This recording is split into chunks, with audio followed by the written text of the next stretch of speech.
Boa noite, pessoal. Vamos começar. Só para organizar a aula de hoje, a gente vai então resolver a, a equação de Schrödinger para átomos de um único elétron, né? Então a gente vai ter que analisar como é que a gente vai construir a solução da equação de Schrödinger para esse caso, construir os níveis de energia e como é que é a autofunção, né? Como é que são as funções de onda para esses casos, né? Especificamente especificando o caso do átomo de hidrogênio, né, a gente quer saber qual é, que é a expressão, né, da função de onda para o átomo de hidrogênio. Aqui a gente está sempre utilizando, claro, como é força central, a gente está utilizando o sistema de coordenadas esférico, né? Mas basicamente é isso que a gente vai fazer na aula de hoje. Ao final da aula a gente vai chegar, então, na estrutura de energia e também a questão das degenerescências, né, e as autofunções, qual é que é a cara das autofunções do átomo de hidrogênio ou átomos com um único elétron. Então, só para começar, se a gente está interessado em descrever átomos de um único elétron, a gente já sabe que o tipo de interação é colombiana, né? Aqui eu vou fazer caso geral, onde a gente tem um elétron orbitando um núcleo que tem carga total Ze, né? A carga do elétron é menos E. A gente sabe que a energia potencial eletrostática, né, associada a essa atração é inversamente proporcional à distância radial, né? Claro que a gente tem o número atômico do núcleo, temos também a constante de Coulomb e assim por diante. Aqui eu só vou, para facilitar a notação, eu vou escrever a constante de Coulomb multiplicada pelo E ao quadrado, como a gente fez no modelo de Bohr, né? Escrever KE quadrado, né? A constante de Coulomb multiplicada por E ao quadrado, em termos da constante de estrutura fina e da constante H cortado C. Então, só estou reescrevendo E2 sobre 4π epsilon 0 em termos de alfa e H cortado C, mas a expressão é conhecida, né, na energia potencial atrativa colombiana, certo? Então, necessariamente, num átomo de um único elétron, né, onde a gente tem um núcleo e um elétron orbitando, a gente necessariamente está tratando um sistema de duas partículas, né? E lembrando que quando a gente está tratando um sistema de duas partículas, nas nossas expressões, né, na equação de Schrödinger, na verdade não é a massa da partícula, sim a massa reduzida do sistema, certo? Aqui eu só estou mostrando a cara geral da equação de Schrödinger independente do tempo, né? No caso, quando a gente introduz o potencial colombiano atrativo entre o elétron e o núcleo, né? No caso, aqui a gente também tem a operação do operador laplaciano sobre a função de onda, mas a princípio aqui a gente tem a equação de Schrödinger independente do tempo, né? A gente tem o termo do laplaciano atuando sobre o psi, o termo de potencial atuando sobre o psi, isso é igual a energia vezes a psi. Aqui o mi é a massa reduzida do sistema, né, que é o produto das massas do elétron e do núcleo, né, dividido pela massa, soma dessas duas massas, né. Como a gente fez lá no modelo de Bohr, a gente pode fatorar aqui na massa reduzida do sistema a massa do elétron, que é a partícula menos massiva, né, e o fator que multiplica isto é proporcional à razão entre a massa do elétron e a massa do núcleo, né. A gente mostrou que para o átomo de hidrogênio, e quanto maior o núcleo, melhor, né? Basicamente, a massa reduzida do sistema, em boa ordem, em boa aproximação, é a própria massa do elétron, né? Lembra que é 99,9%, 97% no caso do hidrogênio, mas se a gente for para núcleos mais massivos, mais rapidamente a massa reduzida se torna igual à massa do elétron, né? No caso de núcleo infinito, né? Núcleo com massa infinita, a gente tem a massa reduzida exatamente igual à massa do elétron. Então, nós sempre como a gente está fazendo mecânica clássica e fazendo a versão quântica, a gente tem que levar a cabo a questão que a gente está analisando um sistema de duas partículas, né? E o R, né, a distância que entra aqui na função de onda, é a distância relativa entre o núcleo e o elétron. Aqui a gente vai analisar átomos de um único elétron, mas o procedimento que a gente vai utilizar na aula de hoje, ele é mais geral, né? A gente pode escrever outros sistemas chamados hidrogenoides, né? Que têm a mesma estrutura, né? Claro, o caso mais simples é quando tu tem um próton e um elétron, que é o caso do átomo de hidrogênio, mas também nós teríamos os casos dos isótopos do hidrogênio, né? O deutério e o trítio, né? onde o núcleo é um pouco mais massivo, né? Apesar do Z continuar sendo 1, né? No caso do deuteron, a gente tem um nêutron a mais, e no trítio a gente tem 2 nêutrons a mais, né? Isso significa que apesar de Z ser igual a 1, no caso do deuteron e do trítio, o número de massa atômico Y é diferente, né? O Y é igual a 2 para o deuteron, e o trítio é 3 para o caso, e o Y é igual a 3 para o caso do trítio, né? Ou seja, tem um núcleo mais massivo, mas continua ainda com a carga Z igual a 1, né? No caso, a gente também já analisou o hélio ionizado, né? O hélio tem 2 prótons e 2 nêutrons, né? Se a gente retirar um dos elétrons do átomo de hélio neutro, a gente vai ter o íon, né? Hélio mais, né? O hélio ionizado é um caso de um átomo de um único elétron, né? E a gente vai ter outros tipos de sistemas que não são exatamente atômicos, mas têm a mesma cara de átomos hidrogenoides, né? Um deles a gente já viu, que é o positrone, né? Que é o estado ligado elétron-pósitron, né? O pósitron, que é a carga positiva, né? Faz o papel do próton no átomo de hidrogênio, né? E o positrônio pode ser modelado com a discussão que a gente vai fazer aqui na aula de hoje.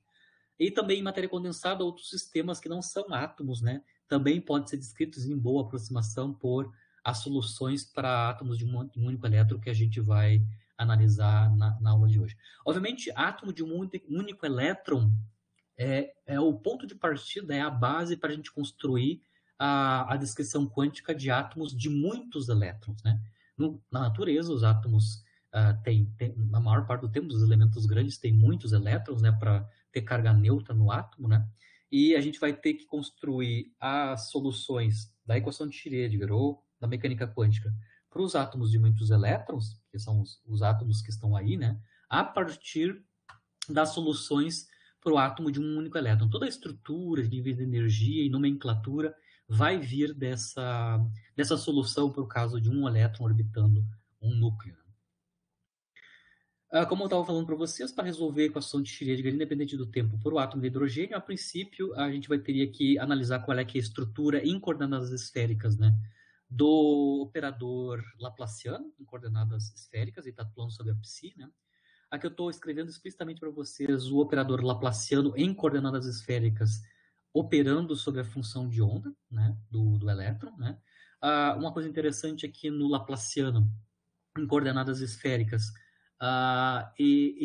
as derivações de segunda ordem, né, são separadas, né? São separadas. O primeiro termo do laplaciano envolve só derivação radial de segunda ordem.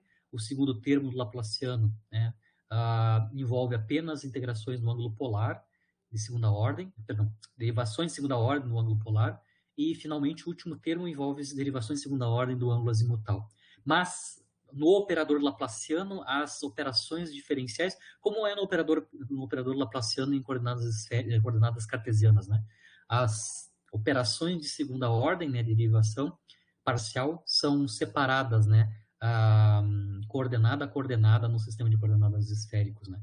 Isso vai nos motivar a uma solução tentativa para a função de onda como sendo separável, né?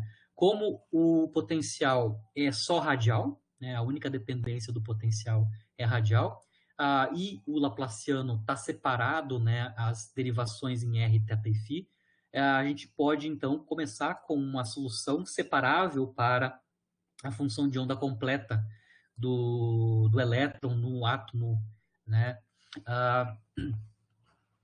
Ou seja, a função de onda psi de R, θ, φ vai ser modelada como um produto de 3 funções, né, onde cada uma dessas funções depende de uma das coordenadas esféricas, né, o R, o θ e o φ. Isso é motivado pela forma do laplaciano atuando sobre a função de onda. Quando a gente substitui explicitamente, né, essa solução produto, né, na equação de Schrödinger, independente do tempo, né, nós temos então menos h cortado sobre dividido por 2μ, o laplaciano ao quadrado. Aqui eu estou escrevendo isso explicitamente, né? O laplaciano, tá aqui, todo ele. Quando a gente faz isso, né? Quando a gente assumiu a solução produto, quando eu aplico os termos do laplaciano, né? A gente consegue ver, para cada termo, nós vamos deixar de ter derivações parciais para ter termos, derivações ordinárias naquela variável, né? Então, no primeiro termo a gente vai ter, então, deixamos de ter derivação em segunda ordem parcial em R para ter derivação ordinária em R, né? Porque a derivação em R não vai atuar sobre o ângulo polar e o ângulo azimutal. Isso vai acontecer para cada um dos termos do Laplaciano atuando sobre a função de onda, né? Então, você consegue ver que dá uma simplificada na forma funcional das derivações. Elas vão se tornar ordinárias, dado o modelo de solução separável que a gente está utilizando, né? Mas o termo do potencial, né, igual a energia vezes psi, onde eu estou escrevendo psi explicitamente como produto de R θ φ, né? Aquelas três funções. Essa é a equação de Schrödinger, independente do tempo, do caso do átomo de hidrogênio. Na verdade, nem átomo de hidrogênio, eu estou fazendo o caso geral para potenciais centrais, tá? Estou analisando o caso geral de potenciais centrais. A partir dessa solução tentativa, eu vou dividir ambos os lados por menos h cortado ao quadrado dividido por 2μ, a função de onda r θ φ dividido por R2 seno ao quadrado de θ, justamente para remover esse R2 seno ao quadrado de θ que nós temos nesses dois termos aqui, né? Quando a gente faz essa operação, né, a gente obtém esta equação, que é equivalente à equação de Schrödinger, independente do tempo, no caso de sistemas que estão sujeitos a potenciais centrais U de R, certo? Nem estou entrando que é átomo de hidrogênio, estou entrando em partícula sujeita a potenciais centrais, né?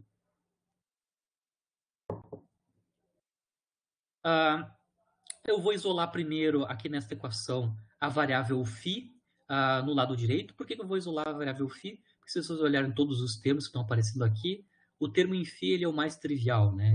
O termo em φ é 1 sobre φ, derivada ordinária de segunda ordem da função φ relativa ao ângulo azimutal. Então aqui no lado direito eu vou separar toda a dependência em φ, né? E o que sobrar sobrou no lado esquerdo, onde eu já passei para o lado esquerdo o termo da energia, né? O termo da energia vai entrar em combinação com o potencial, né? O de R ali, certo? Bom, a equação de Schrödinger, independente do tempo, usando a nossa solução tentativa produto, né, nos dá esta igualdade aqui. Essa igualdade é o quê? No lado direito eu tenho uma função de R, eu tenho uma função da distância radial e do ângulo polar apenas, né? Esses três termos que nós temos aqui na esquerda, né? Só depende de R e θ, né? Não há nenhuma dependência em φ aqui. E no lado direito a gente só tem uma função de φ, certo? A gente não sabemos quem são essas funções, mas do lado esquerdo temos uma função de Rθ e no lado direito apenas uma função de φ. Esta igualdade só é satisfeita, né, uma função de Rθ igual a uma função apenas de φ, apenas se essas funções, do lado esquerdo e do lado direito, são iguais a uma constante, né? Porque eu não tenho como igualar funções genéricas de Rθ igual uma função de φ. Então, a única maneira que esta equação aqui é satisfeita é que cada uma dessas funções, ou da esquerda e da direita, sejam igual a uma constante comum, tá? Que a gente chamou de constante de separação quando a gente resolveu a equação de Schrödinger lá atrás, né, unidimensional, né? Por separação de variável, a parte temporal e a parte espacial. É a mesma técnica que está acontecendo aqui, tá? Eu vou chamar a constante de separação, né, de m ao quadrado, certo? Aí depois a gente vai tentar identificar que esse m aqui, na verdade, é o número quântico magnético. Mas m ao quadrado é a constante de separação, né? Então, o lado esquerdo é igual a m ao quadrado e o lado direito também é igual a m ao quadrado para essa igualdade aqui ser satisfeita.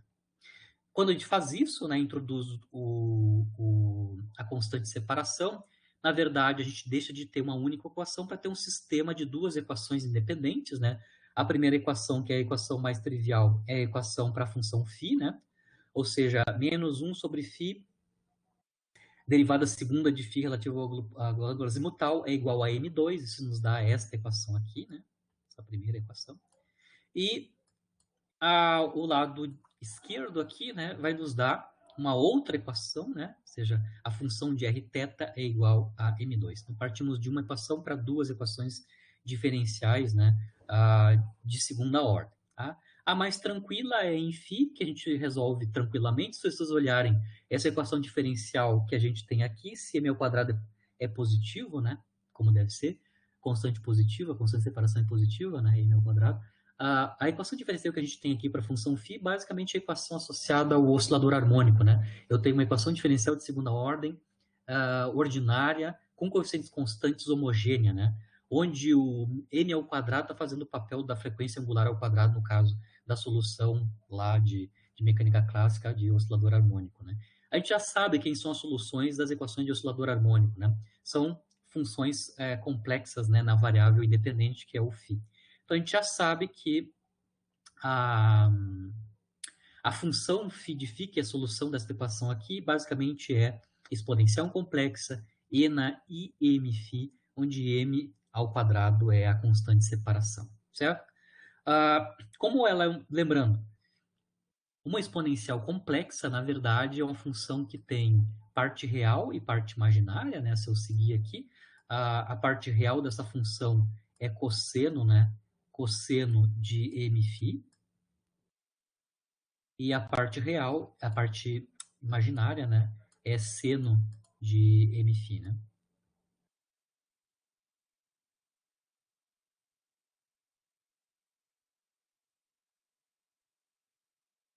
Certo? Lembrando que a gente já fez isso na aula passada ou retrasada, né? A gente impôs que esta função tem que ser unívoca, né? Para ela ser unívoca, ela tem que obedecer essa propriedade aqui, né? Que é a de a cada período, né, angular aqui, 2π, né? A gente tem que obter a mesma forma funcional da função φ de m, né? A gente já mostrou isso, né? Para que para que ela seja unívoca, né?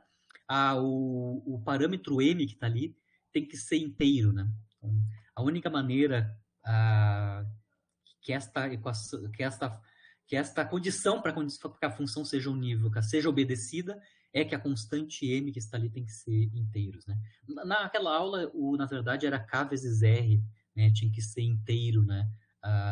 Para satisfazer essa condição de univocidade, né? Da função φ. Mas a gente já viu isso quando a gente estudou o momento angular componente z, né? Certo? Então, a gente já sabe que a constante de separação, né, m, que aparece aqui, né, o m ao quadrado é a constante de separação, a raiz quadrada é a constante de separação, que é o mzinho, ele tem que ser inteiro, né, inteiro começando em zero, né. A gente consegue identificar claramente que a solução que a gente obteve aqui para a parte azimutal é justamente as autofunções do momento angular componente z, como a gente viu nas aulas anteriores, né. E m, né, a constante de separação aqui, na verdade, está associada ao número quântico magnético, né. Justamente por isso que eu chamei de m ao quadrado a constante de separação, tal que a nossa função na direção φ coincidisse com a autofunção do Lz, né? A outra função que tem que ser resolvida, né, é a função de rθ, né? Então eu venho aqui na equação para rθ igual a m2, a mesma constante de separação, né? Separo a parte radial da parte angular, aqui na esquerda da parte radial, lado direito a parte polar, né? Parte polar em θ. De novo, mais uma vez, né? Eu tenho uma função de r igual a uma função de θ. A única maneira de que essa equação seja satisfeita, né, é que ambos os lados são iguais a uma constante, a mesma constante, inclusive, né? Então, para uma f de r ser igual a uma função de r ser igual a uma função de θ, necessariamente, para obedecer essa equação, ambos os lados têm que ser igual a uma constante. Obviamente, espertamente, eu vou chamar a constante de separação aqui de L mais 1, porque L mais 1 são os associados aos autovalores do Casimir, né? O operador momento angular ao quadrado que a gente mostrou na aula passada, certo? Aula retrasada, né? Com isso, esta equação única em R e θ vira um sistema, né, de duas equações, uma equação apenas para θ e uma equação apenas para a função radial, né? Se vocês olharem a expressão da função para θ, né, a equação diferencial resultante para θ, a gente já viu isso, ela na aula retrasada, né? A função a equação diferencial que resulta para a função θ de θ do ângulo polar, né, é justamente a equação diferencial associada de Legendre, né, cuja solução a gente já conhece, né, já aprendeu a construir ela esquematicamente há 2 aulas atrás, né. Então, a parte em θ já tá resolvida, é justamente a solução da equação diferencial associada de Legendre, né, que nos dão as funções θ de Lm de θ, certo? E, claro, ainda resta solucionar a parte radial, uma equação diferencial de segunda ordem associada à parte radial da função de onda do átomo de um único elétron. Mas a parte azimutal é a mesma autofunção do operador Lz, e a parte polar é a própria θ Lm que a gente obteve nos harmônicos esféricos, né? Então, como a gente sabe a dependência em θ e φ, está claro que a parte angular, né, a parte angular da função de onda completa deve ser dada, claramente deve ser dada em termos dos harmônicos esféricos, né? Os harmônicos esféricos y de Lm, né, são o produto da função θ de θ e a φ do ângulo azimutal, como a gente mostrou na aula retrasada, né? Então, a nossa função de onda do átomo, do elétron num átomo, né? Um único elétron num átomo, né? Orbitando um núcleo, né? A φ de R θ φ é a parte radial, ou seja, a função de onda parte radial, R de R, multiplicado pelos harmônicos esféricos. Então, como eu estava comentando já na aula passada, né? A solução da função de onda para o elétron no átomo de um único elétron, né? A parte angular é dada, né? É controlada pelos harmônicos esféricos. Tá? Então, a gente já sabe as soluções, como construir os harmônicos esféricos e assim por diante.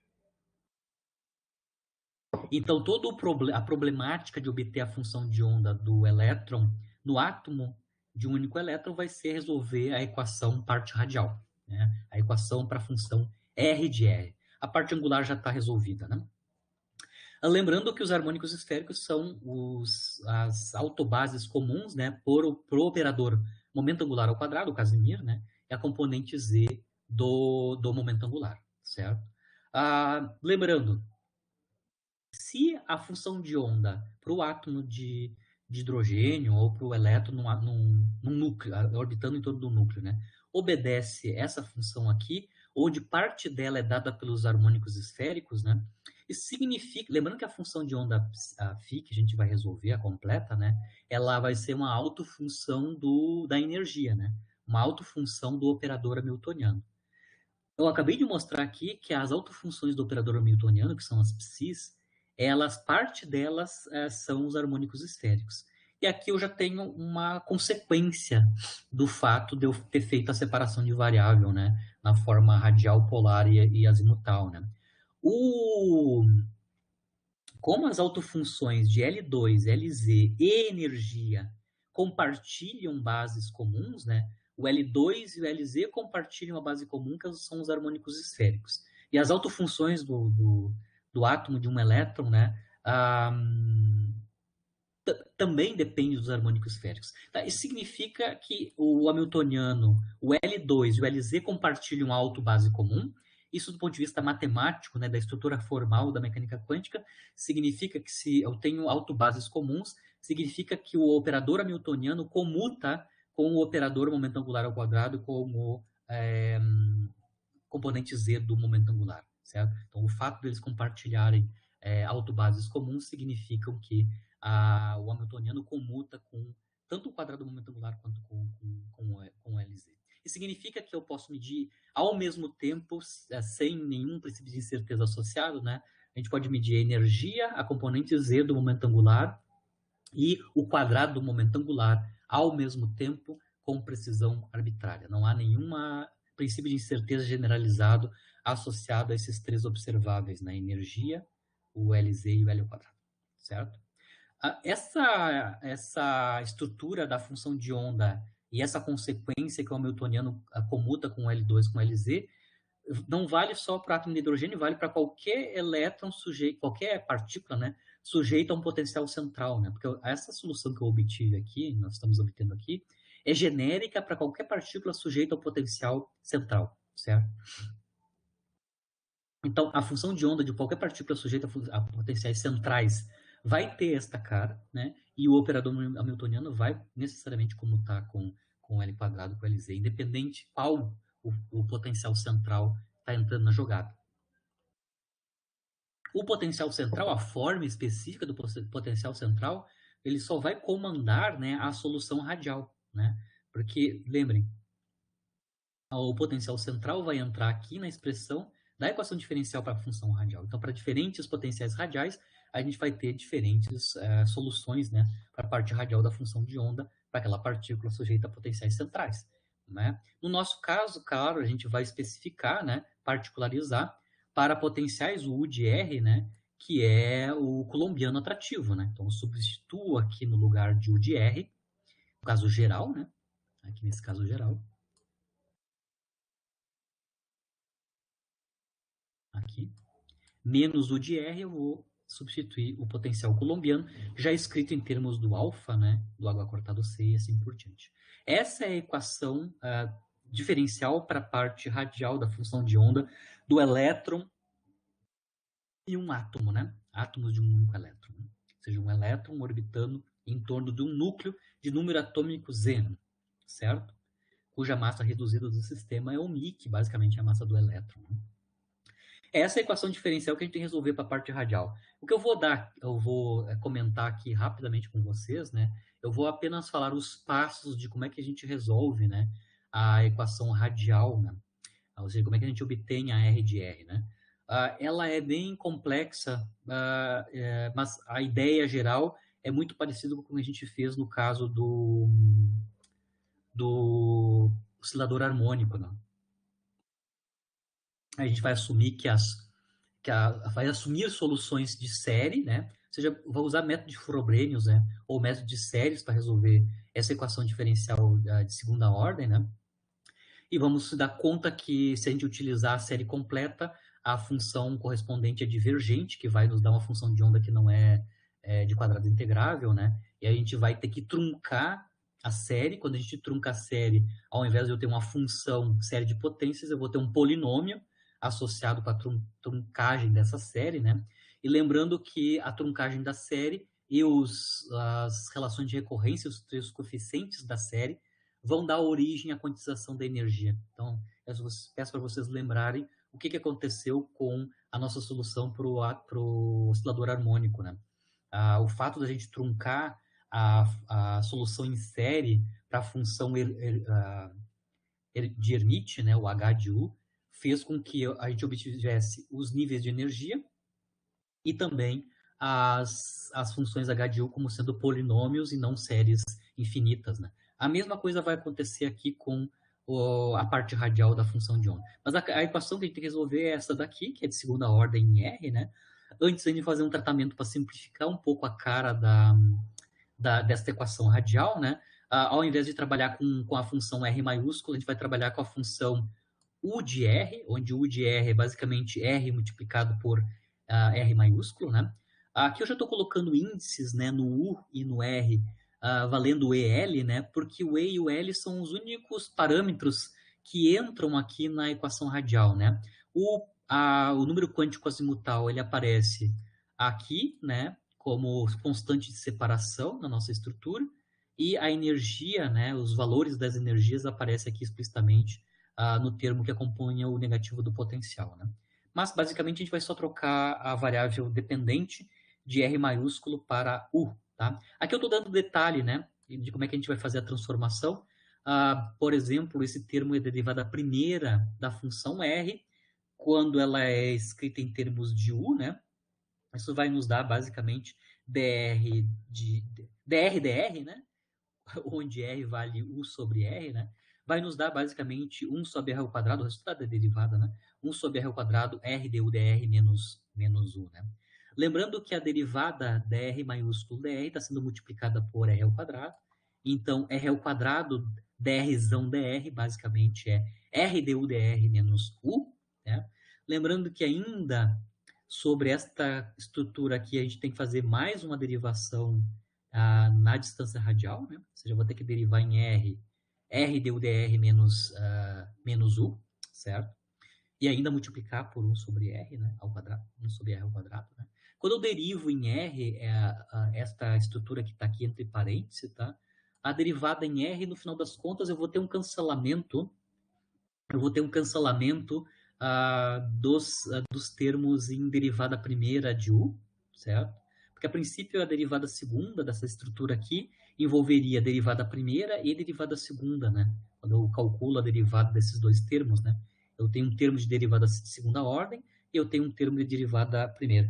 Vocês podem fazer isso rapidamente, você consegue mostrar, por causa desse sinal menos que está aqui, os termos em derivada primeira de U relativo a R se cancelam e só resta a derivação de segunda ordem ordinária de U relativo a R, certo? E ainda vamos multiplicar ambos os lados por R, ainda dá para fazer esse procedimento ainda, multiplicar ambos os lados de R, e aí a gente obtém finalmente esta equação diferencial que está na nova variável dependente, que é a variável U, né?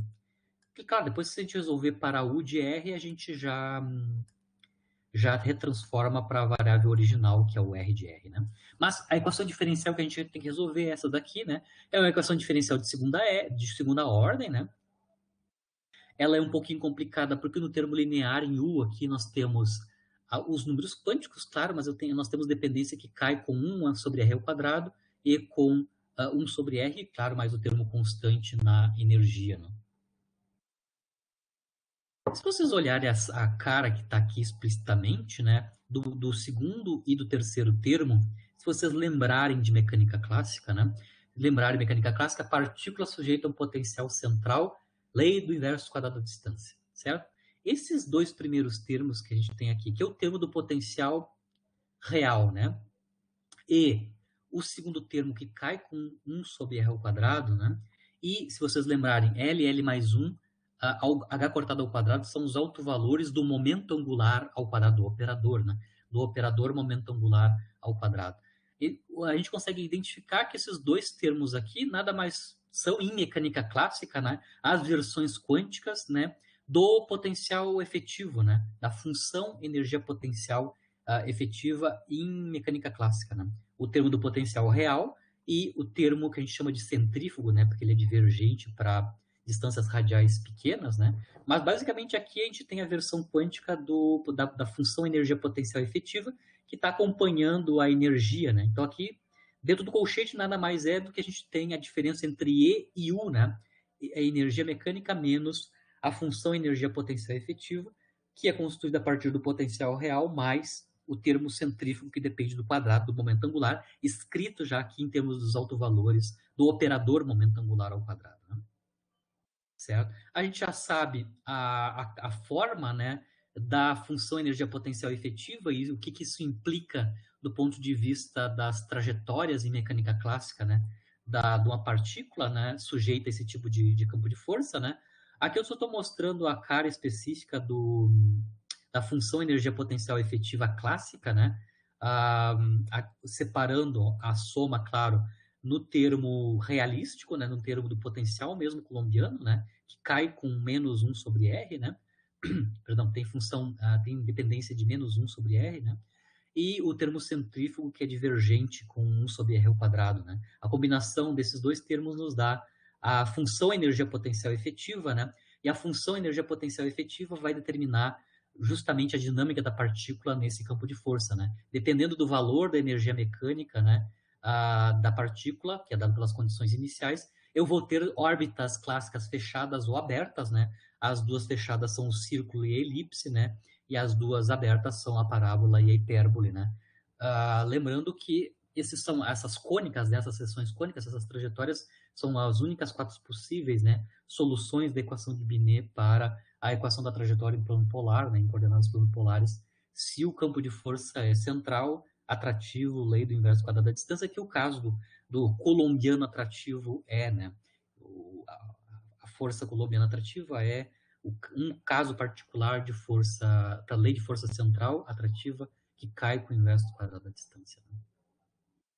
O que importa para nós aqui em mecânica quântica, né? O fato de eu ter um termo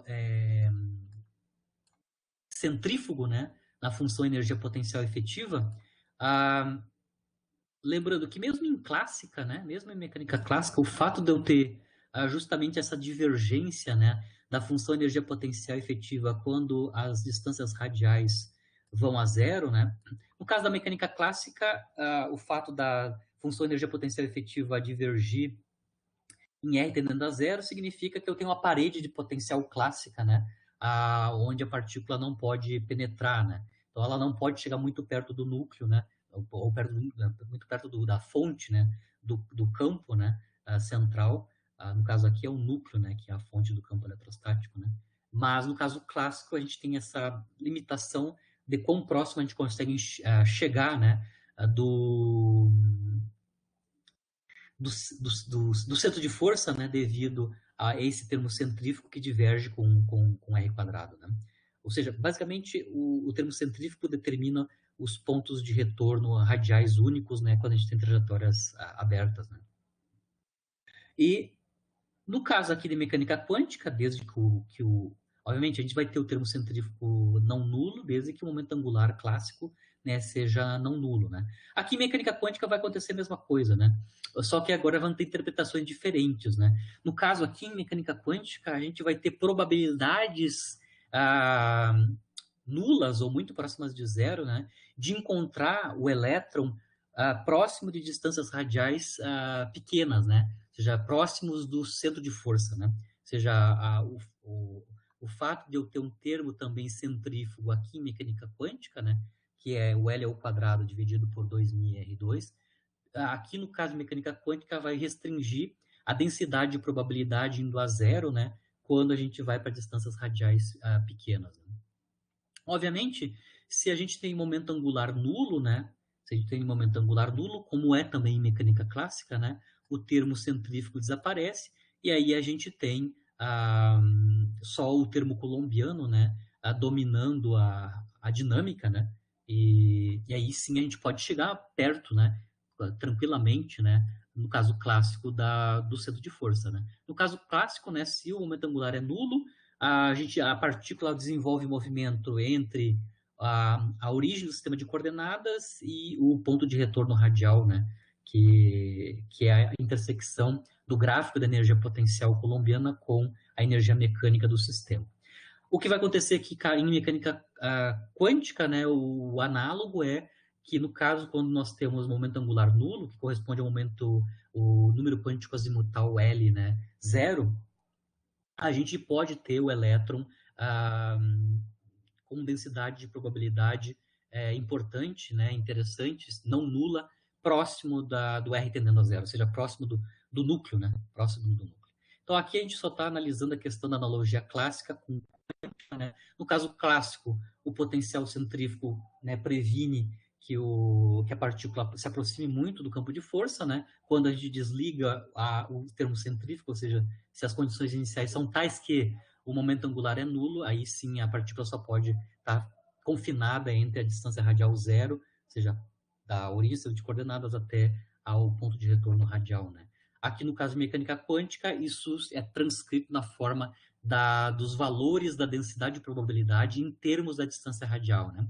Se a gente tem momento angular não nulo, esse termo centrífugo vai prevenir de nós termos o elétron orbitando próximo do centro próximo do centro de força, né? Perto do núcleo, né? E no caso, se a gente tem momento angular nulo, a gente pode chegar bem próximo do núcleo com densidade de probabilidade diferente de zero. Eu estou falando só esquematicamente, o que a gente consegue entender só da cara específica aqui da equação que aparece, né, a equação diferencial que aparece para resolver a parte radial. Obviamente aqui eu não vou estar todo detalhando como é que a gente resolve, né? Só contando a historinha que é longa, né? Isso está feito no capítulo 6421 do nosso texto de apoio, tá? Lá está resolvido explicitamente em detalhe, né? Em pouco mais de detalhe, como é que a gente resolve essa equação diferencial radial aqui, né? Certo? Lembrando que os únicos parâmetros que entram aqui nessa equação são o número quântico azimutal L e a energia, né? Qual é que é a ideia de construção da solução? Primeiro, número 1, só estou dizendo o que é feito, né? A gente pode analisar quais são as soluções dessa equação diferencial nos limites onde R tende a zero e R tende a infinito, tá? Você consegue ver que quando R tende a infinito, né, essa equação diferencial basicamente vai virar a equação do oscilador harmônico, né? E daí a gente pode assumir que a solução U de R para R muito grande é justamente a solução para o oscilador harmônico, né, na variável R, né? Ou seja,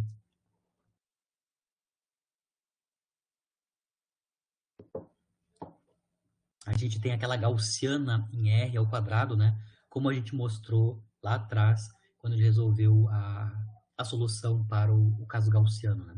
Ou o caso do oscilador harmônico, né? Porque esses dois termos aqui vão a zero quando R é grande. Então, a gente sabe que a solução assintótica para R grande deve coincidir com a solução do oscilador, né? Quando R vai para zero, esses termos aqui são dominantes, né? E principalmente o termo centrífugo aqui é o mais importante, né? E a gente pode resolver explicitamente, porque a equação diferencial fica um pouquinho mais simples, né? No caso, quando o R tende a zero, e esse termo centrífugo é o termo dominante, né?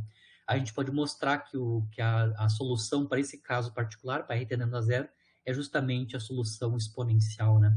Exponencial e na menos proporcional a e na menos r, né? Então, o primeiro procedimento que é feito é tentar obter as soluções limites para essa equação diferencial, que são os limites r tendendo a zero e r tendendo a infinito. A gente tem controle, né, de qual é que são os limites nesses dois ranges, né, nesses dois pontos, né, esses dois regimes de r, né.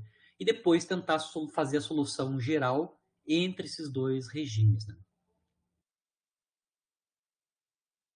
O que a gente vai entender é que, como acontece na equação lá do oscilador harmônico, né, a gente vai tentar, então, solução de série, né, para aquela equação diferencial, já colocando à mão, né, de antemão, as soluções assintóticas, tanto para R pequeno quanto para R grande, né. Obviamente, vai ter uma função arbitrária intermediária que vai fazer o meio do caminho entre R pequeno e R grande, né, que lá no oscilador harmônico é a função de Hermite, né.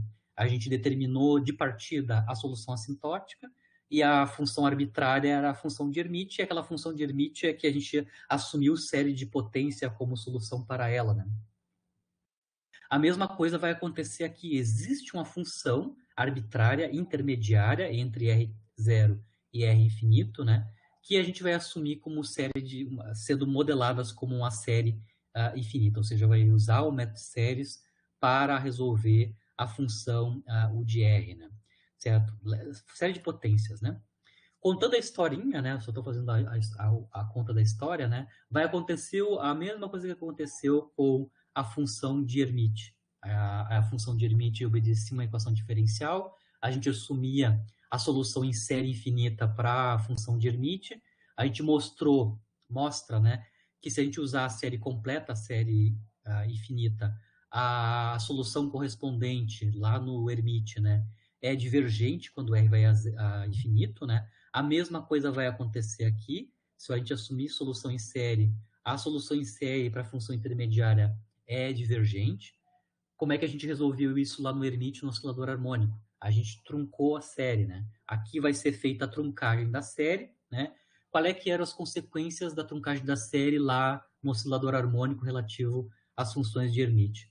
As funções de Hermite passam a ser não funções, né? Mas sim funções modeladas por série infinita para ser polinômios, né? Com ordem infinita, né? Um polinômio de ordem n, né? No caso do Hermite. A mesma coisa vai acontecer aqui. Quando eu trunco a série, a função intermediária deixa de ser descrita por uma série infinita para ser descrita por polinômios, né?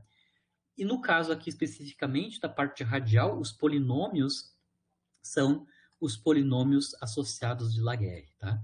Que dependem, claro, dos números quânticos associados à parte radial da função de onda, que é o número azimutal, né, o L, e o N, que está associado com os níveis de energia, né? Mostrando mais uma vez os parâmetros que entram aqui na equação radial, na forma de U de R, né? É o número quântico azimutal e o E, né? A energia, né? Os níveis de energia vão ser quantizados em termos do número quântico principal, N, né? Como era também lá no caso do oscilador harmônico, né? Aqui, então, aquela função arbitrária intermediária na nossa solução tentativa vai virar um polinômio como resultado da truncagem. Esse polinômio tem um nome específico, que é o polinômio associado de Laguerre, que dependem desses dois números quânticos, né? O N, que está associado com a quantização dos níveis de energia, número quântico principal, né? Inteiro começando em 1, como é no oscilador harmônico, né?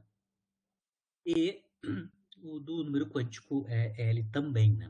Certo? Esses polinômios associados de Laguerre, né? Laguerre, eles são de ordem n menos L menos 1, certo? N menos L menos 1 é a potência de mais alta ordem, dados os números quânticos n e L. A ordem maior do polinômio é a potência de maior ordem do polinômio de Laguerre associado é o n menos L menos 1. Né? Ou seja, dados os números quânticos n e L, a gente consegue ver qual é que é a ordem do polinômio, né, de Laguerre. N menos L menos 1.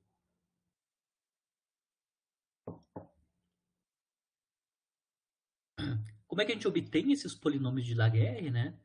Obviamente, parecido com o que acontece com a função θ de Lm lá nos harmônicos esféricos, né? Os polinômios de Laguerre, que dependem de dois números quânticos, são obtidos a partir de fórmulas de recorrência, né? Então, aqui eu estou só mostrando o detalhamento de como é que a gente obtém, então, os polinômios associados de Laguerre, né? Que dependem dos números quânticos n e L, certo? Então, o polinômio de Laguerre, LNL, né?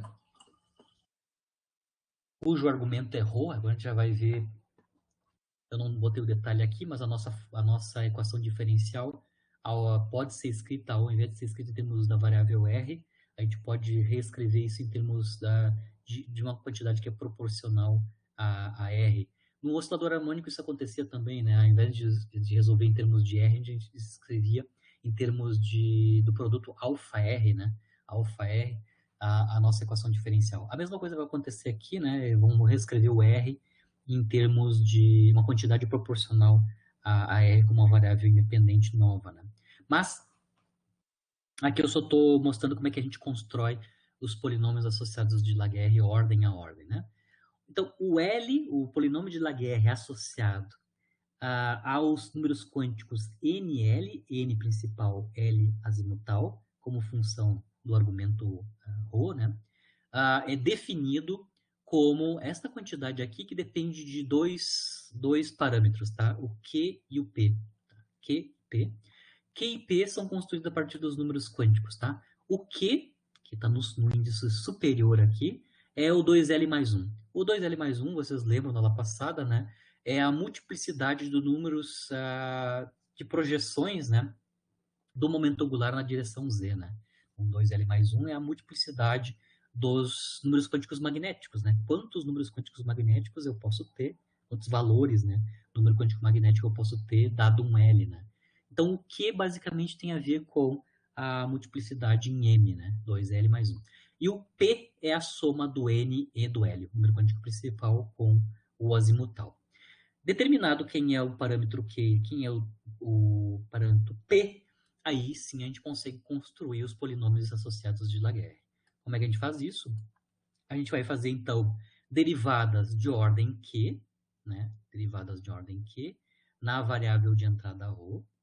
A gente vai fazer derivações de ordem Q sobre o polinômio de Laguerre, certo? O polinômio de Laguerre, ele obedece a uma forma de recorrência que é dada pela forma de Rodrigues para os polinômios de Laguerre. O que está acontecendo aqui no caso dos polinômios associados de Laguerre são exatamente o que aconteceu com os polinômios associados de Legendre na aula passada ou na aula retrasada, quando a gente estava resolvendo a função θ de θ, né, lá para os harmônicos esféricos. Mas igual, para obter o L de QP, nós vamos fazer derivações de ordem Q sobre o polinômio de Laguerre, né, LP de ρ. Como é que a gente obtém o polinômio de Laguerre LP de ρ? Bom, forma de recorrência ou forma de Rodrigues, né? A gente vai obter todos os polinômios de Laguerre LP a partir das derivações de ordem P de uma semente, né? No caso das polinômios associados de Laguerre, a semente é ρ na P e na menos ρ. Então, em geral, as fórmulas de Rodrigues, né, que são fórmulas de recorrência, nos permite obter polinômios a partir de Laguerre, Legendre, Hermite a partir de derivações sobre uma semente. No caso aqui da Laguerre, a semente é essa função aqui, é ρ da P, ena menos ρ. Bom, como é que a gente usa isso para fins práticos, né? Aqui eu vou dar um exemplo bem prático, né? Vou assumir um número quântico principal n igual a 1 e o L igual a 0, certo? Lembrando que o N e o L estão associados, então, o L é associado ao momento angular e o N está associado aos níveis de energia, como a gente já vai logo ver, certo? Mas vamos supor que o N seja 1 e o L igual a 0, certo? Isso significa, então, que nós podemos construir o Q e o P, né? Se N igual a 1 e L igual a 0, significa que o Q é 1 e o P vai ser 1 também. Então, a gente tem para N igual a 1, L igual a 0, Q e P ambos 1, certo? Então, o polinômio associado de Laguerre L10 é definido como a função L, o polinômio L11, né? Onde em cima é o Q e embaixo é o P. Né? Como é que a gente calcula isso? Né? O L11 ele é obtido a partir de derivações de ordem Q, com Q igual a 1. Então, tem derivada de primeira ordem em Q, né? Derivada de primeira ordem, Q igual a 1, sobre LP de ρ, com P igual a 1. Então, para obter, então, o polinômio de Laguerre associado L10, a gente vai ter que fazer derivada em ρ do L1, do polinômio de Laguerre L1 de ρ. O polinômio de Laguerre L1 de ρ é obtido a partir da fórmula de Rodrigues, essa daqui, né? E na ρ, derivação de ordem P, mas como P é 1, é derivada primeira, a semente ρ na P, que é ρ, né? E na menos ρ, certo? Quando a gente faz aqui o uso da fórmula de Rodrigues para o polinômio de Laguerre L1, né? A gente obtém a função 1 menos ρ, certo? Colocando a função 1 menos ρ, que é o L1 aqui, fazemos derivação de mais uma vez em ρ, né? Isso vai nos dar justamente menos 1. Então, o polinômio de Laguerre associado, o polinômio de Laguerre associado, né? Para esses dois números quânticos, né, o n igual a 1 e o L igual a 0, é uma constante que vale menos 1. Vocês conseguem ver que corresponde ao polinômio de grau correto, né? Os polinômios de Laguerre têm ordem n menos L menos 1, né? Vocês conseguem ver que n menos L menos 1 é justamente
Perdão, pessoal, acho que eu caí um pouquinho aqui, a minha conexão está muito ruim, tá instável, estava instável a internet. Tranquilo? Eu estava parando aqui, estava discutindo a questão da determinação da ordem, né? Da ordem do polinômio, é isso? Isso, tá. Então a gente consegue mostrar que a ordem do polinômio de Laguerre associado n menos L menos 1, né, que justamente é a diferença entre P e Q. Nesse meu exemplo aqui, né, como o P e o Q são 1, a ordem do polinômio da Laguerre necessariamente é 0, né?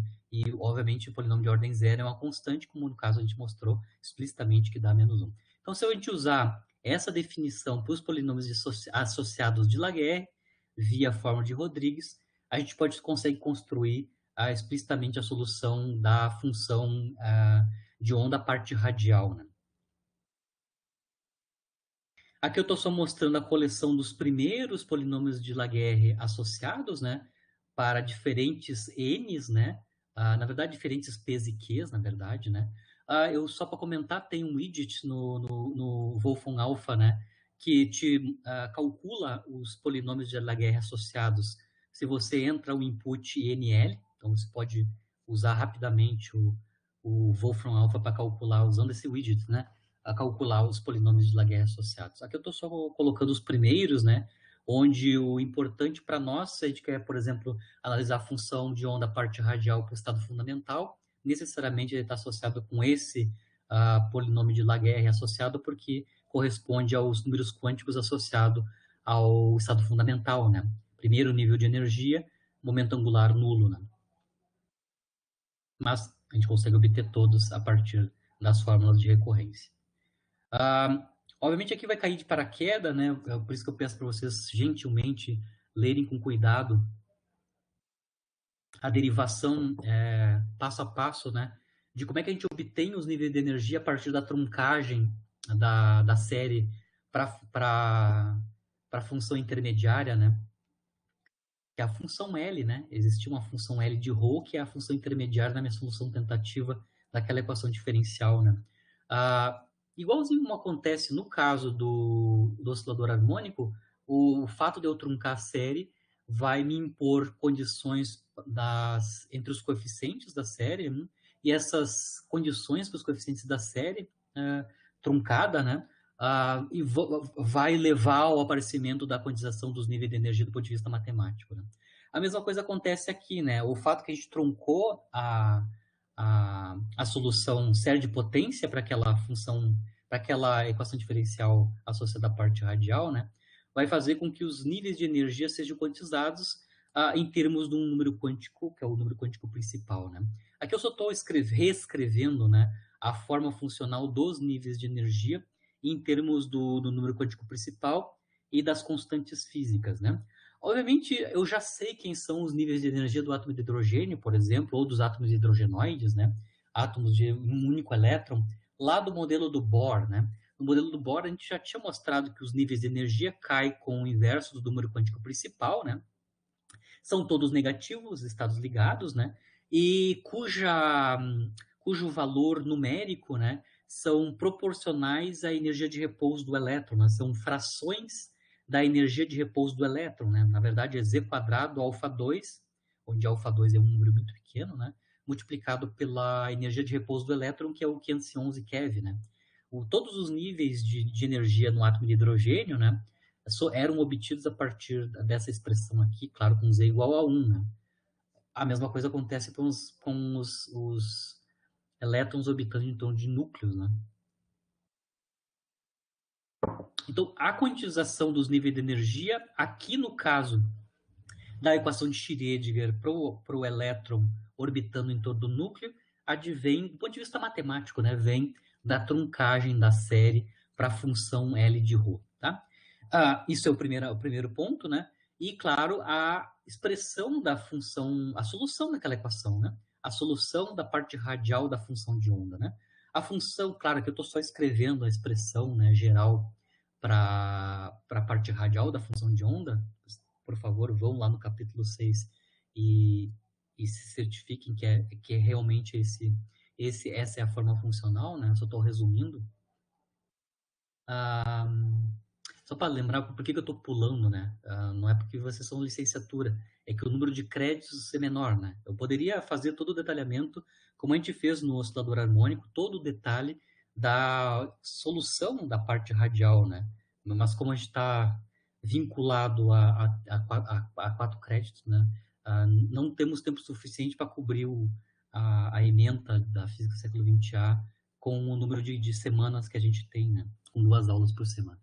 Então, essa parte vocês vão ter que revisar lá, mas está muito bem feito no livro de apoio que a gente está utilizando. Mas só para vocês terem uma ideia de qual é que é a forma funcional, né, da parte radial da função de onda, que depende dos dois números quânticos, né, o principal e o azimutal, né? Como eu estava comentando, então ele depende explicitamente do polinômio de Laguerre associado, né? LNL de Rho.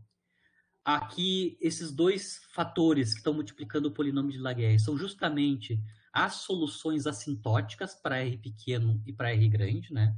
As soluções para R grande e R pequeno têm esta forma funcional, né? E na menos ρ sobre 2, que tem a ver com a parte para R grande, né? E a solução para R pequeno tem solução assintótica ρ na L. Só para entender o que é o ρ aqui, né? O ρ aqui não é a distância radial. É uma variável que é proporcional à distância radial, certo? Lá no oscilador harmônico a gente usou a variável U, que era αr, né? Aqui está acontecendo a mesma coisa para a parte radial da função de onda, né? Tanto o polinômio de Laguerre quanto as dependências assintóticas em R são escritos em termos da variável ρ, que é proporcional à distância radial. Qual é que é a constante proporcionalidade que está entrando aqui, multiplicando a distância radial? É 2 vezes o número atômico do núcleo, né? Dividido pelo número quântico principal, multiplicado pelo A0. Quem é o A0? O A0 é o raio de Bohr, né? O raio de Bohr, que é o H cortado C, dividido por alfa, vezes a energia de repouso do elétron. Então, a variável ρ aqui, que está entrando, é proporcional a R, depende tanto de Z, do número quântico principal, e do raio de Bohr, certo?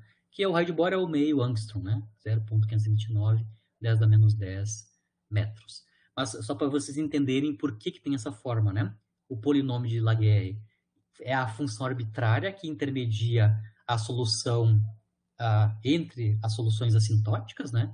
A parte de grande R é essa exponencial decrescente e a solução para pequeno r é essa potência ρ na L. E claro, a normalização, né? Que está escrito aqui na raiz quadrada, né? A normalização, eu já vou discutir com vocês, a normalização da parte radial da função de onda vai advir, né? Da normalização geral das funções de onda. Eu já vou mostrar como é que a gente obtém a condição de normalização da função de onda. Quando eu imponho a normalização da função de onda, a parte radial, eu obtenho, né, como normalização este parâmetro que está aqui na frente, né, essa estrutura que está aqui na frente. Né. Claro, ela depende do Z, do N, do A0 e também dos números quânticos N e L. Né. Mas, a princípio, fixado o N e o L e o número atômico, isso é uma constante, né, que está multiplicando a dependência em R explícita nessas funções aqui. Né. Diferença aqui dos níveis de energia. Lá no modelo do Bohr,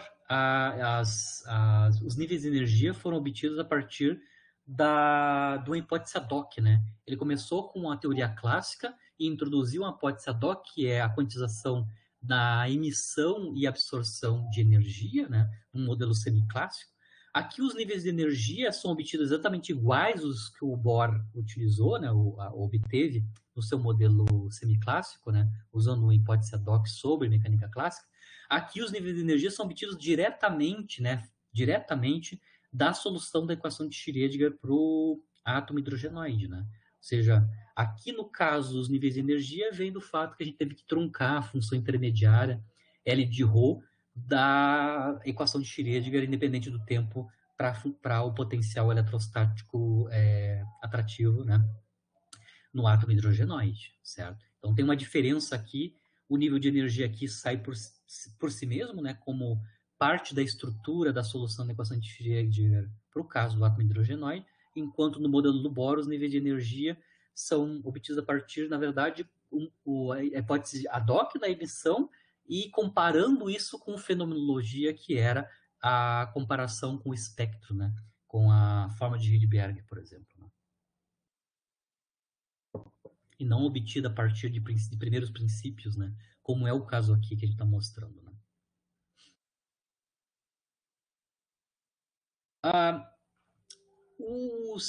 A parte radial ela depende dos dois números quânticos, o principal e o L, né? Só que, como nós mostramos na aula passada, no caso dos harmônicos esféricos, né? No caso dos harmônicos esféricos, o número quântico M ele depende do L, né? Ou seja, eles não são independentes, né? O M, o número quântico M, varia entre menos L e L. Então, no caso dos harmônicos esféricos, quem manda, né, o número quântico de interesse, né, principal é o azimutal, né? O M os valores de M são obtidos a partir do valor de L, né? Aqui vai acontecer a mesma coisa na relação entre o número quântico principal e o L, né? O número quântico azimutal L não é independente de N, ele depende de N, certo? O número quântico principal, no final das contas, determina qual é que é o limite, né? O intervalo de valores de L possíveis, né? Para a minha partícula, né? Ou seja, os níveis de energia que estão na forma do número quântico, lembrando que os níveis de energia dependem apenas no número quântico principal, né? Então, definido o nível de energia que é dado pelo número quântico principal, o momento angular da partícula, que é estabelecido a partir do número quântico azimutal L, né? Lembrando que o L ao quadrado é L mais 1 H cortado ao quadrado, né? O L está determinado por N, tá? Os valores de L rodam entre 0 e N menos 1. Então, os níveis de energia, através do número quântico principal, determinam os valores do número quântico azimutal, nessa estrutura de solução que a gente está analisando na parte radial da função de onda, né? Então, eles não são independentes, né? Na verdade, todo o controle vem do número quântico principal, né? O número quântico principal estabelece os valores possíveis de L e os valores possíveis de L estabelecem os valores possíveis de M. Essa é a estrutura, né? Se eu quero saber para cada nível de energia qual é que vai ser a degenerescência, né? Porque lembram, cada tríade de 3 números quânticos, né? O N, o L e o M vão nos determinar uma autofunção distinta, né? Valores distintos de N, L e M nos dão distintas autofunções, né? As psis, né? As funções de onda, solução do átomo hidrogenoide, né? Para o elétron no átomo hidrogenoide. Bom, se essa tríade me dá os diversos valores possíveis, né? Para os índices das autofunções, significa necessariamente, né, que para cada nível de energia eu vou ter mais de uma... claro, acima do estado fundamental, né? O estado fundamental é não degenerado, né? Mas acima do estado fundamental, ou seja, acima do n igual a 1, né? A gente consegue entender que a gente vai ter degenerescências e essas degenerescências são de ordem cada vez maior. Por exemplo, se eu for para n igual a 2, né? Para n igual a 2, o L vai de 0 até 1. 2 valores de L. Cada um desses valores de L tem um range de M's possíveis, né? Então, dado o número quântico n igual a 2, que define um segundo nível de energia, esse segundo nível de energia tem uma série de autofunções correspondentes a esse mesmo nível de energia, significando que o nível n igual a 2, de energia n igual a 2, ele é degenerado. Todos os níveis de energia nos átomos hidrogenoides acima do fundamental, todos eles são degenerados. Inclusive, a gente consegue calcular, né, a ordem de degenerescência. Como é que a gente vai calcular a ordem de degenerescência? A gente sabe que para cada valor de L, a gente tem 2L mais 1 valores possíveis, né? E a gente sabe que fixado N, a gente tem um range de L que vai de 0 até N-1. Então, se eu tenho o número quântico principal, ou seja, se eu sei qual é que é o nível de energia EN, eu tenho como calcular qual é que é o número total de degenerescência, ou seja, quais são os valores totais possíveis para os N's e os L's, né, combinados, né? Bom, eu consigo fazer isso somando, então, L de 0 até N-1, que são o range possível para L dado N, né? E somo de L igual a 0 até N-1, 2L mais 1, porque para cada L eu tenho 2L mais 1 valores de M, né? Se eu fizer essa soma, né? Eu vou obter exatamente N ao quadrado, tá? Então, o grau de degenerescência dos níveis de energia nos átomos hidrogenoides, né? Nos átomos com um único elétron, né? Um elétron orbitando em torno de um núcleo, é igual ao quadrado do número quântico principal, certo? Então, como eu estava comentando, no n igual a 2, eu tenho 4 autofunções distintas para o mesmo nível de energia. Lembrando que cada autofunções distintas significam em mecânica quântica, né, estados distintos para esse elétron, né? Apesar de ele estar na mesma ter a mesma energia, ele está em estados físicos distintos. Autofunções ou autoestados distintos definem estados distintos para o elétron, né? Certo? Os níveis de energia, numericamente, a gente sabe calcular, né? Os EN são, então, no caso do átomo de hidrogênio, aqui que eu vou especificar para o átomo de hidrogênio, né? No caso do átomo de hidrogênio, aquelas constantes que aparecem aqui, o Z igual a 1, o alfa quadrado multiplicado pela energia de repouso do elétron dividido por 2, dá justamente o valor numérico, 13,6, né? Electrovolts, todos os níveis de energia são negativos, né? Estados ligados.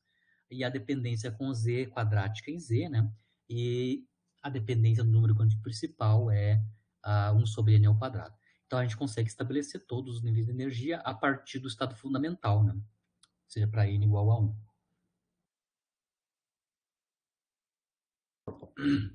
Aqui eu vou só mostrar um pouquinho a estrutura de degenerescências, né? E já aproveitando para a gente já analisar a questão da nomenclatura, tá?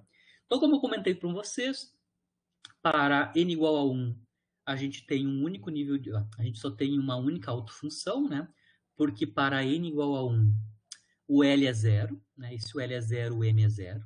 Então, os números quânticos associados ao nível N igual a 1 são L0 e o M também 0. Né? Isso significa que eu só tenho uma única autofunção. Então, o estado fundamental do átomo de hidrogênio aqui eu estou colocando o hidrogênio, né? Então Z igual a 1. Né?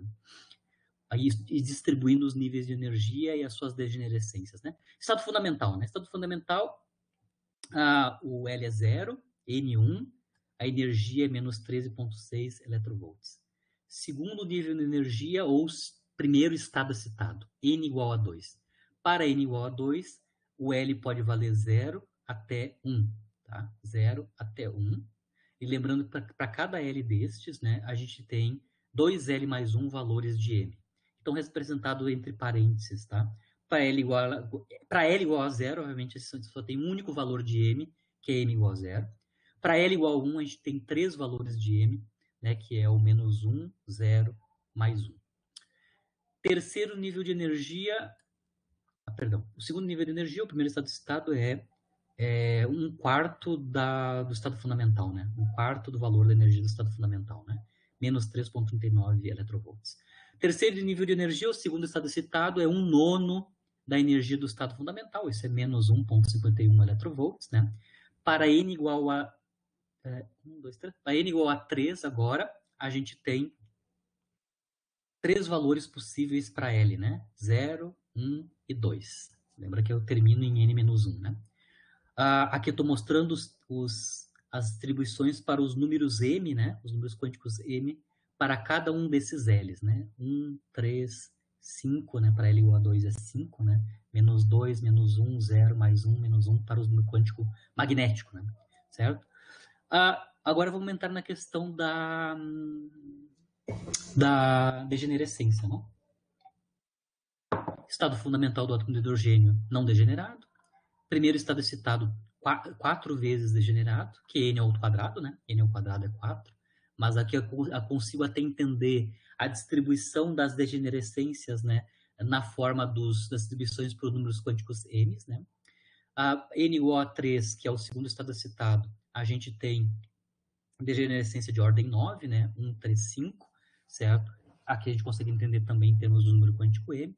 E vocês conseguem ver que aqui acompanhando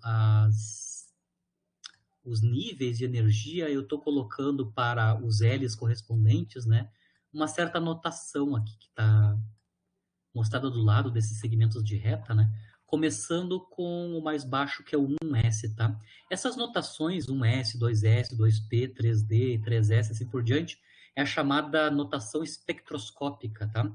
A notação espectroscópica para os níveis de energia, né, ou para os estados dos elétrons no átomo hidrogenoide, né, tem esta forma aqui, ó, NL, certo? Onde N é o número quântico principal e o L, ao invés de escrever o valor do L, a gente usa essa notação espectroscópica para os valores de L, tá? Aqui os valores de L indo de 0 até 5 aqui, né? Na verdade, de 0 a infinito, né? 0, 1, 2, 3, 4, 5, que são os valores possíveis para L, dependendo do nível de energia que tu tá, né? Na notação espectroscópica, eles têm rótulos, né? A L igual a 0 é o código espectroscópico S, o L igual a 1 é o P, o L igual a 2 é o D, o L igual a 3 é F, L igual a 4 é o G e assim por diante, né? Na forma NL, onde o L está escrito na forma espectroscópica. Ou seja, no estado fundamental, N igual a 1, L igual a 0, né? Não degenerado. N igual a 1 é 1, L igual a 0 é S, então o estado fundamental é rotulado na notação espectroscópica como estado nível de energia 1S. Né? Para N igual a 2, né? Para N igual a 2, a gente tem dois valores de L, um deles é 0 e o outro L é 1. Né? Ou seja, a gente tem na notação espectroscópica S e P, né? N igual a 2. Então, por isso que este cara aqui é associado a L igual a 0 é 2S, e este cara aqui associado a N igual a 1 é 2P. N igual a 2, e o S e o P tem a ver com o L associado, número quântico L associado. N igual a 3, né? A gente tem N3 e os L's correspondentes, 0, 1, 2, S, P, D e assim por diante. Obviamente, quando eu vou aumentando os níveis de energia, eu vou estar na notação espectroscópica usando essas outras notações aqui, né? Só para lembrar de onde é que vem, esses nomes são históricos, né? O S, P, D e o F, se eu lembro bem, é Sharp, Principal, Diffuse, Full, e eu acho que os três primeiros eu sei que é Sharp, Principal e Diffuse, são nomes históricos da espectroscopia, né? Atômica, né? Certo? Então, só para vocês entenderem a notação que a gente vai utilizar agora em diante, tá? A notação NL, onde o L a gente está usando a notação espectroscópica para os valores de L. Começando com L igual a 0, S, certo? E depois distribuindo em função disso. Lembrando que mesmo essa notação NL, ainda a gente tem a degenerescência dos valores de M, né? Por exemplo, o nível 3D tem uma degenerescência de ordem 5, porque a gente tem 5 valores de M para este L igual a 2, né? Certo? Aqui só comentando novamente a distribuição gráfica que eu fiz aqui, né? O estado fundamental é não degenerado, né? A gente rotula ele na notação espectroscópica de 1S, o valor da energia para o átomo de hidrogênio, né? Z igual a 1, menos 3,6 eletronvolts. Esse menos 13,6 eletronvolts tem o nome de energia de ligação, né? E o módulo dessa energia, que é o 13,6 eletronvolts, é a chamada energia de ionização do hidrogênio, né? Ou seja, a energia que eu tenho que entregar para o elétron no átomo de hidrogênio, no estado fundamental, para arrancar ele, tornar ele livre, né, desse átomo de hidrogênio, certo? O primeiro estado citado, que tem energia de menos 3,39 eletronvolts, né, tem dois estados, né, com L's diferentes, né, o 2S e o 2P, S da L igual a 0, P L igual a 1. O L igual a 1 é triplamente degenerado, né, e a gente sabe a degenerescência geral. O segundo estado é citado, que é o menos 1,51 eletronvolts, tem três níveis, né? O 3S, o 3P e o 3D, onde o SPD é o L igual a 0, 1, 2, né? A degenerescência é 9, né? E assim por diante. Outra coisa, quando a gente for subindo, o número de degenerescência vai ficar cada vez maior, né? E como é no caso clássico, né? Se a gente aumentar muito o número quântico, né? Ou seja, se for para estados excitados, para números quânticos grandes, né? A gente vai obter que a diferença entre um nível e outro, né? Ou seja, a diferença entre um nível de energia e outro, ou seja, o delta N, vai a zero assintoticamente, né? Para N infinito, né? Que é o limite clássico lá no famoso princípio, né, da correspondência do Bohr, né? No limite dos grandes números quânticos, a gente reobtém o limite clássico nessa teoria, né? Aqui eu também queria discutir um pouquinho de novo, mais uma vez, né, a comparação do modelo do Bohr com a teoria via mecânica ondulatória de Schrödinger, né? Duas ou três coisas bem rápido aqui para diferenciar os dois, né? Primeiro é a questão da localização do elétron, né? No modelo do Bohr, como ele está usando um modelo semiclássico, né? os elétrons têm órbitas, né, estáveis, mas são órbitas clássicas, né? Ele usa aquela princípio ad hoc para construir órbitas estáveis, né, mas ainda continuam sendo órbitas clássicas, né? Então, no modelo do Bohr, o hidrogênio, o elétron no hidrogênio, ou no átomo hidrogenoide, tem órbita clássica, quantizada a energia, mas órbita clássica, né? No caso da descrição da localização do elétron dentro de um átomo, na questão aqui da teoria ondulatória de Schrödinger, mecânica quântica ondulatória de Schrödinger, o negócio muda de figura, né? Os estados do elétron são dados por uma função de onda, né? E o módulo quadrado dessa função de onda nos dá uma densidade de probabilidade, né? Certo? Então aqui a gente vai deixar de ter órbitas clássicas para o elétron para ter densidades de probabilidade que são a probabilidade de encontrar o elétron numa determinada região em coordenadas esféricas, né, dentro do teu átomo, né? Essa localização espacial via função de onda ou densidade de probabilidade é chamada de orbital, né, na teoria mecânica quântica ondulatória. Então a gente deixa de ter órbita clássica para ter orbital. Então orbital tem a ver com a probabilidade de encontrar o elétron em várias regiões e distâncias da fonte, né, do campo eletrostático, que é o próton ou o núcleo, no caso dos elétrons orbitando no núcleo, né? A outra diferença, primeiro, órbita clássica vira agora orbital, né, com um tratamento probabilístico, né, para a localização espacial do elétron, como a gente está fazendo em mecânica quântica ondulatória toda hora, né? Outra coisa que eu já tinha comentado, que são as limitações do modelo do Bohr, é a questão da quantização do momento angular, né? No modelo do Bohr, no modelo semiclássico, no átomo de hidrogênio, o módulo do momento angular do átomo de hidrogênio é NH cortado, onde N é o número quântico principal, sendo que o N começa em 1, né?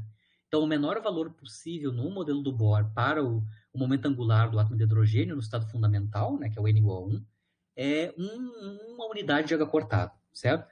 Agora, na mecânica quântica, ou na mecânica quântica ondulatória de Schrödinger, que a gente está utilizando, mas em mecânica quântica de maneira geral, o momento angular é um operador e a gente mostrou que o módulo do momento angular, na verdade, depende dos autovalores, né, do momento angular ao quadrado do Casimir, né, cujos autovalores são quantizados em termos do número quântico azimutal L, né. Dá para ver aqui claramente que no estado fundamental, quando n igual a 1, né, o valor de L é zero, né? O menor valor de L é zero, no caso, para n igual a 1, né? Isso significa que o estado fundamental, o momento angular predito, né, para o momento angular do elétron no átomo de hidrogênio no estado fundamental é zero, comparado com 1H cortado no modelo de Bohr. A gente já mostrou que experimentalmente, né, quando a gente mede o momento angular do átomo de hidrogênio no estado fundamental, é exatamente zero, né, o momento angular. Então, a mecânica quântica ondulatória de Schrödinger, ou a mecânica quântica completa, né, prediz corretamente o momento angular do átomo de hidrogênio no estado fundamental, comparado com o modelo do Bohr, que dá valor errado, né, inconsistente para o momento angular. Outra coisa, no caso do modelo do Bohr, né, os números quânticos são impostos, né, o Bohr introduz quantização à mão, né, ad hoc, lá nos níveis de energia, na emissão e na absorção de fótons pelo elétron, né? Mas aqui os números quânticos que aparecem, na verdade não são só um, aparecem 3 números quânticos, né? Inclusive a inter-relação entre eles, né? Aparece naturalmente na mecânica quântica ondulatória, né? A relação entre N, L e M são todas dadas dentro do mesmo contexto, dentro de uma estrutura teórica que é a solução da equação de Schrödinger para o átomo de hidrogênio, né?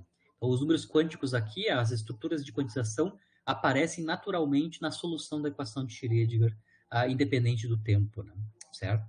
E aqui os orbitais não vão mais representar, então, posições exatas do elétron, que são as órbitas clássicas, né? Mas só vão delimitar, né, regiões espaciais onde a probabilidade de encontrar o elétron é mais alta. Cada indo para o encerramento da aula, eu queria fazer alguns exercícios de fixação desses conteúdos que a gente está vendo hoje. A gente já resolveu a função de onda e os níveis de energia para o átomo hidrogenoide, né? A função de onda, basicamente, é a função radial multiplicada pelos harmônicos esféricos, né? E os níveis de energia seguem a mesma estrutura de níveis de energia em termos de N dado pelo modelo de Bohr, né? Chi com 1 sobre n ao quadrado, certo? Aqui eu só queria mostrar para vocês como é que a gente obtém a normalização da função de onda parte radial. Eu só comentei, escrevi aqui para vocês a forma funcional, né? A normalização eu já mostrei ela aqui explicitamente, né? Ela depende dos dois números quânticos, o NL, e também do número atômico do núcleo, né? E do número quântico principal e do raio de Bohr. Como é que eu sei que esta aqui é a constante de normalização? Bom, eu sei que aquela ali é a constante de normalização porque eu consigo construir a condição de normalização para a parte radial da função de onda, né? Função de onda obedece em relação de normalização geral, né? Lembrando que psi quadrado é densidade de probabilidade, né? Probabilidade de volume, né? Quando nós integramos, então, sobre todo o volume espacial, a densidade de probabilidade, que é o psi2, né? O psi quadrado, isso tem que ser 1. Tá? Isso corresponde à probabilidade total 1. Essa é a condição geral de normalização para funções de onda, usando a interpretação do Born, né? Para a função de onda. O módulo quadrado da função de onda é densidade de probabilidade, né? Probabilidade por unidade de volume, né? Lembrando que aqui, no caso do átomo de hidrogênio, da átomos hidrogenoides, os elementos de volume que a gente vai integrar, claro, são os elementos de volume no sistema de coordenadas esféricos, né? Que é o que a gente está utilizando porque a força é força central, né? A interação coulombiana é central, né? Então, a gente está usando o sistema de coordenadas esféricos, o elemento de volume é em coordenadas esféricas, né? Se eu escrever aqui explicitamente as formas funcionais da psi, né? Módulo quadrado da psi, né? Lembrando que a psi ela é o produto da parte radial pelos harmônicos esféricos, né? Quando eu introduzo, então, essa fatoração da parte radial pelos harmônicos esféricos aqui na expressão da normalização total da função de onda, né? Bom, a gente vai ter a integração no ângulo polar e no azimutal para o módulo quadrado dos harmônicos esféricos, né? E também o módulo, a integração em R, né, para o módulo quadrado da função radial. Lembrando, os harmônicos esféricos são normalizados desta forma aqui, a gente mostrou isso na aula passada, né? A gente mostrou que quando a gente integra sobre o ângulo azimutal, sobre todo o ângulo azimutal e sobre todo o ângulo polar, né, seno de θ multiplicado pelo módulo quadrado dos harmônicos esféricos, isso dá exatamente 1, né? É a condição de normalização dos harmônicos esféricos. Quando a gente integra sobre toda a região angular, no sistema de coordenadas esféricas, onde o seno vem do elemento de volume, né, em coordenadas esféricas, a gente sabe que essa integração nos ângulos polares azimutal vai dar exatamente 1, se a gente está usando os harmônicos esféricos, né? Isso implica, então, automaticamente que a função de onda parte radial vai ter que obedecer essa condição de normalização aqui, né? Ou seja, quando eu integrar de zero a infinito o produto de r ao quadrado pelo módulo quadrado da parte radial da função de onda, o rzão de r, né? Isso tem que dar 1, tá? Então, aquela normalização da função radial advém da imposição desta condição de normalização da parte radial. Não é apenas integrar de zero a infinito a função de onda radial. Tem que multiplicar ainda isso por r ao quadrado. O r ao quadrado vem justamente do elemento de volume em coordenadas esféricas, né, que aparece aqui na condição geral de normalização para a função de onda. Como os harmônicos esféricos já estão normalizados, basta normalizar, então, a parte radial desta forma aqui. Aqui eu vou usar aquela expressão geral que eu mostrei, né, baseada nesta condição de normalização, para escrever explicitamente qual é que é a parte radial da função de onda, explicitamente para o estado fundamental, né? Então eu quero calcular explicitamente para o átomo de hidrogênio, onde Z igual a 1, e para o estado fundamental, o primeiro nível de energia do átomo de hidrogênio, né, o N igual a 1, qual é que é a forma funcional explícita, né, da parte radial da função de onda, né? No caso de n igual a 1, os valores de L, ou o valor de L, é zero, né? Então a gente tem n igual a 1, L igual a zero para o estado fundamental no átomo de hidrogênio, onde Z é igual a 1.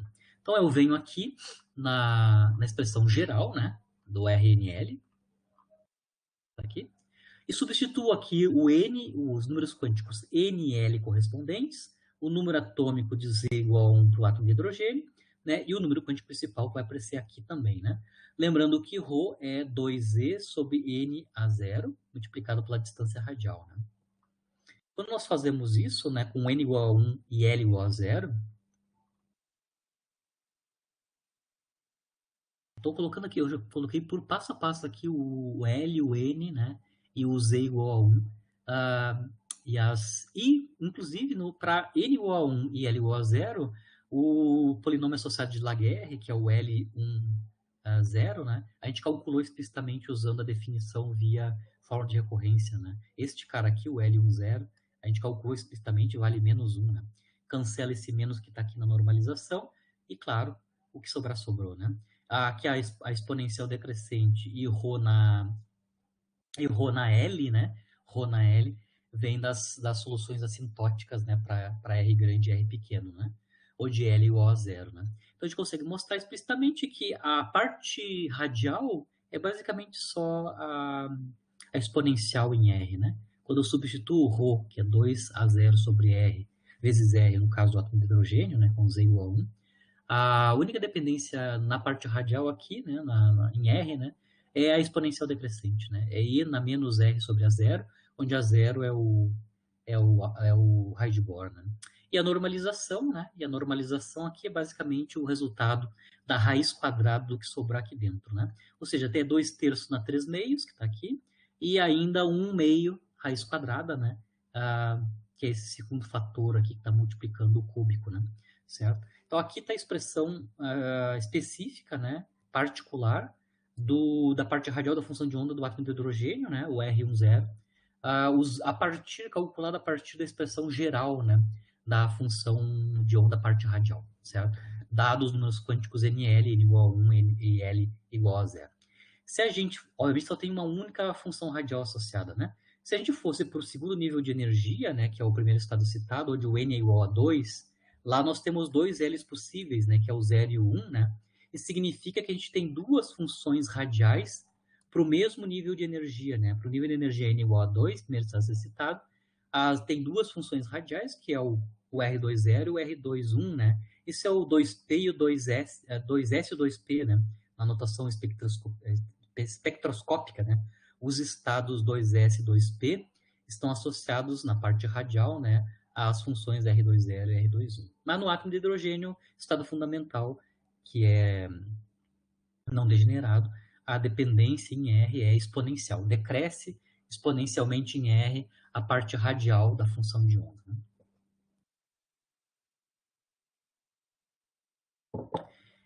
Como eu já tinha comentado lá no início da aula, né? Como o momento angular é nulo, o termo centrífugo, no caso clássico, no análogo clássico, não está mais, né? Significando que no caso de L igual a zero, que é o estado fundamental, né? O elétron tem probabilidades diferentes de zero de se aproximar próximo da origem. Inclusive, se eu colocar... Inclusive é máxima, né? Aqui, né?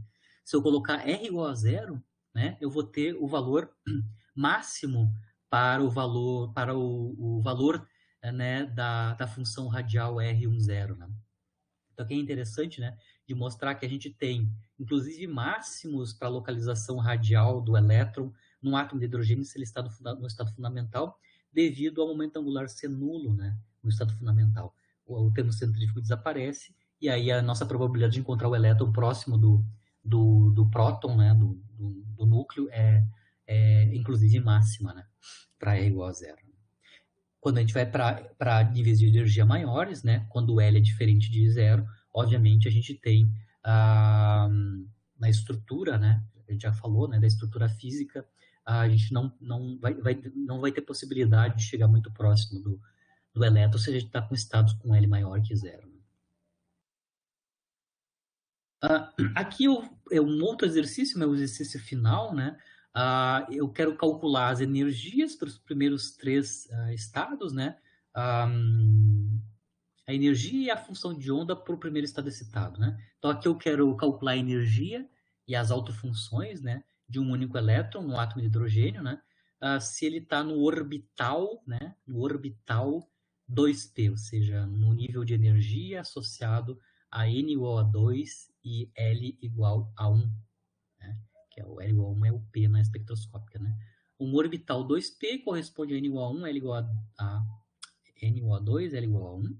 Eu quero obter quanto é que é a energia e também quanto é que são as autofunções, né? Baseado na notação espectroscópica, né? Orbital 2p corresponde a esses dois conjuntos de números quânticos, né, N2, L1, né? Os níveis de energia, o nível de energia, né, depende só de N, né? O nível de energia, então, vai ser o E2, né? Que no caso do átomo de hidrogênio é 1/4 do estado fundamental, né? O menos 13,6. Isso nos dá, então, menos 3,4 eletrovolts para este nível de energia. A gente já sabe que ele é degenerado, né? De ordem 4, degenerescência, né? Isso significa que eu tenho 4 alterações distintas, né? Para esse mesmo nível de energia associado ao orbital 2p, né?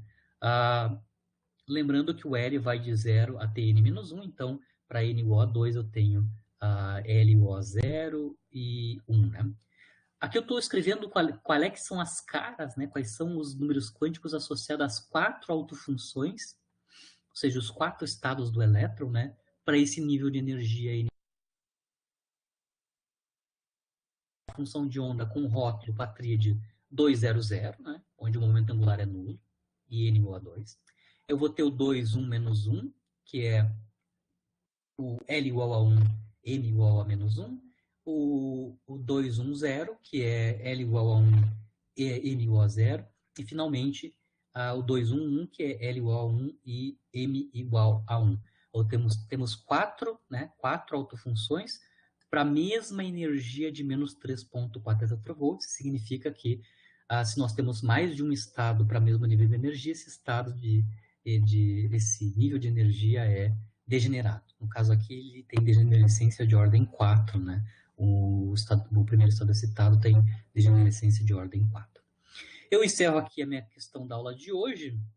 Na aula que vem, a gente vai trabalhar um pouquinho mais, né, sobre as densidades de probabilidade, como a gente agora já resolveu a parte radial. Os harmônicos esféricos, a gente já tratou ele na aula passada, né?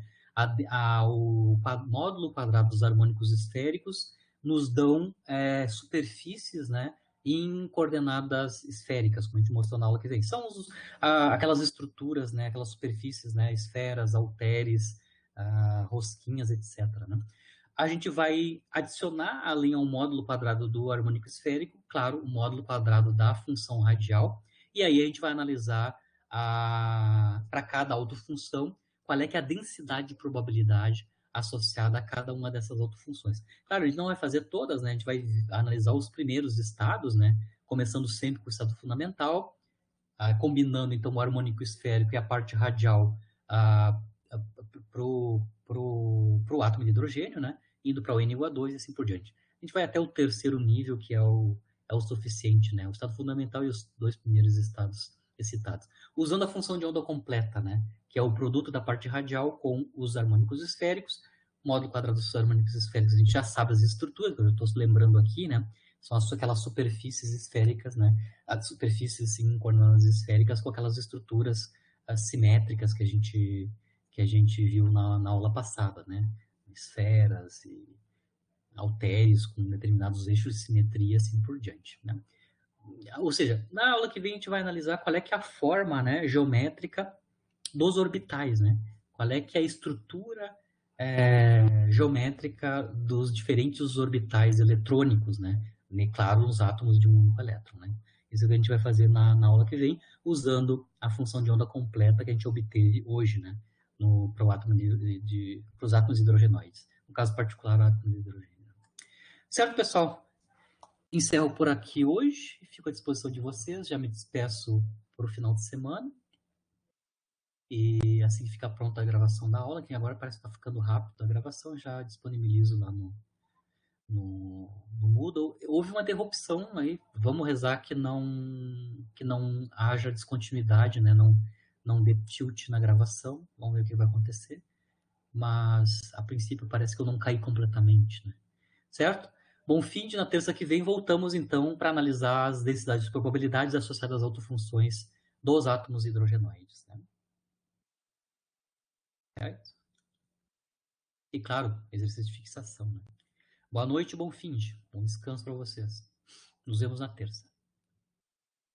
Tchau, tchau.